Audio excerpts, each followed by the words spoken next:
Hello. आज मैं उन लोगों से बात कर रहा हूँ जो सुबह जल्दी तो उठना चाहते हैं लेकिन किसी कारण से उठ नहीं पाते हैं।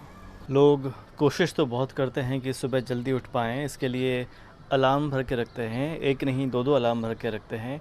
अलार्म बजता भी है लेकिन फिर बंद करके सो जाते हैं। उठें भी तो कैसे उठें? क्योंकि तब तक उनकी नींद पूरी ही नहीं हो पाती है। अगर आप रात में देर से सोते हैं तो बहुत ऑब्वियस है कि सुबह आपकी नींद देर से ही खुलेगी। पिछली बार जब मैंने इंसोम्निया के बारे में बात की थी तब मैंने बताया था कि अच्छी नींद की क्वालिटी बहुत इम्पॉर्टेंट होती है। तो जो बात इंसोम्निया पर लागू होती है, नींद ना आने पर लागू होती है, वह नींद जल्दी खुलने के लिए भी ज़रूरी होती है। क्योंकि अगर आप टायर्ड फील करते हैं, अगर आप स्लीपी फील करते हैं तो आप सुबह कैसे उठ पाएंगे? तो सबसे पहले हम उन चीज़ों के बारे में बात करेंगे, उन वजहों के बारे में बात करेंगे जिनसे हमारी स्लीप क्वालिटी ख़राब होती है, हम प्रॉपर नींद नहीं ले पाते हैं।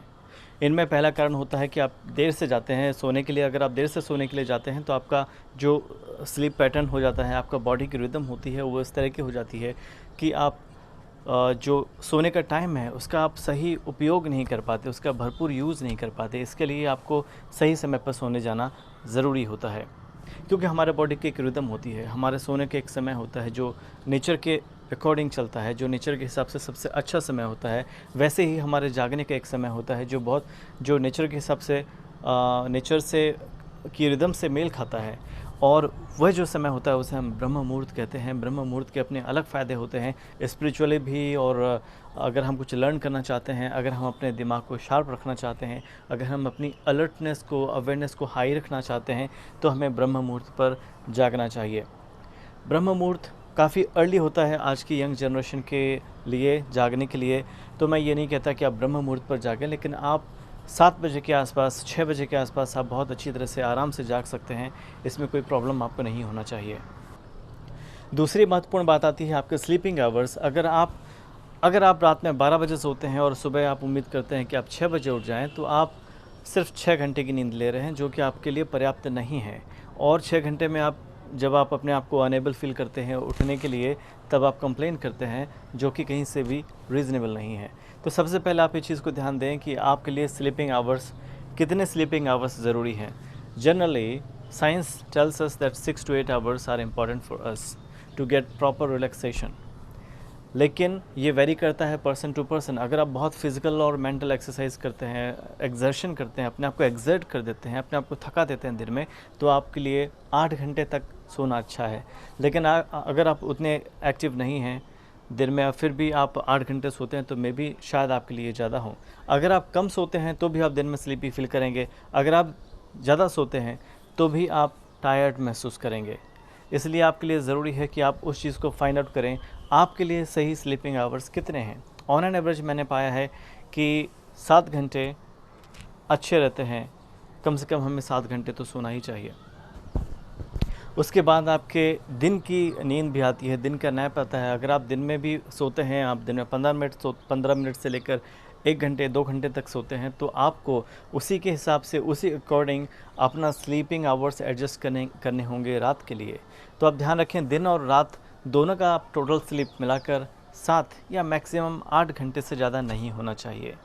और अगर उसके बाद भी अगर आप 7 घंटे आप सोते हैं या 8 घंटे सोते हैं, उसके बाद भी अगर आप अपने आप को स्लीपी महसूस करते हैं, नींद की ज़रूरत महसूस करते हैं, तो इसके कुछ अंडरलाइंग कॉजेज़ हो सकते हैं। योग में प्राण का बहुत महत्व है। अगर शरीर में प्राण का फ़्लो ठीक नहीं है, प्राण का फ़्लो प्रॉपर नहीं है, तो आप अपने जीवन शक्ति में कमी महसूस करेंगे और ये आपके जीवन के हर पहलू में दिखाई देगी। तो आपको फाइंड आउट करना होगा कि आपके शरीर में किसी चीज़ की कमी तो नहीं है। विटामिन B12 एक इम्पॉर्टेंट न्यूट्रिएंट होता है जो हमारे स्लीप के लिए ज़रूरी रहता है। आयरन की कमी से भी स्लीप अफेक्ट होती है। मैग्नीशियम भी एक ऐसी चीज़ है जो हमें अच्छी नींद के लिए ज़रूरी होता है। तो इन चीज़ों को आप ध्यान रखें। अगर आपको ज़रूरी होता है तो इनके सप्लीमेंट्स ले सकते हैं, या फिर वो फूड ले सकते हैं जिनमें नेचुरली इनका कंटेंट अच्छी मात्रा में पाया जाता है। तो हमें अपने अंडरलाइंग कॉज को देखना पड़ेगा कि जो स्लीप की क्वालिटी अच्छी नहीं है, उसके पीछे रीज़न क्या है। अगर स्लीप की क्वालिटी अच्छी होगी तो हम ऑब्वियसली सही टाइम पर जाग जाएंगे, हमें जागने में कोई प्रॉब्लम नहीं होगी। योग में मैंने कहा कि प्राण बहुत महत्वपूर्ण होता है। अगर प्राण का फ्लो हमारा बहुत अच्छा है तो हमें सुबह जल्दी जागने में कोई प्रॉब्लम नहीं होना चाहिए। प्राण के फ्लो को अच्छा करने के लिए हम व्यायाम कर सकते हैं, योग कर सकते हैं, प्राणायाम कर सकते हैं।